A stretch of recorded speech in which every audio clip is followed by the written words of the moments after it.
நம்புவதற்கு ஏதுவில்லாதிருந்தும் தன் இருதயத்திலே ஒரு அசட்டு நம்பிக்கை, அந்த நம்பிக்கை சரீரம் செத்தவன் என்று எண்ணத்தகும் ஆபிராமை திரளான ஜனங்களுக்கு தகப்பனாக மாறிற்று. ஆமேன் சொல்லுங்க. அற்புதமாய் மாற்றிற்று.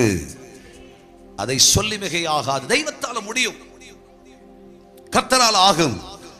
ஆனால் வேதம் சொல்லுகிறது, ஆபிரகாம் என்ன சொல்றாருன்னா, நீங்கள் என்ன செய்ய வேண்டும்? உங்க வாழ்க்கையில எப்பொழுதும் அநேக ஜாதிகளுக்கு தகப்பனாவதை நம்புவதற்கு நான் என் இருதயத்திலே ஏதுவில்லாதிருந்தும் நம்பினது போல உங்கள் ஒவ்வொரு அனுபவங்களிலும், நீ ஜெபிக்கிற அத்தனை காரியங்களிலும், நீ கேட்டுக்கொண்டிருக்கிற அத்தனை காரியங்களிலும் ஏதுவில்லாதிருந்தும் கர்த்தரை நம்பு.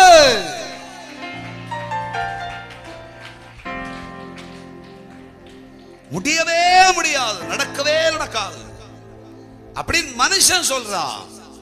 ஏதுவில்லாதிருந்தும் நீ கர்த்தரை நம்புவாயாக.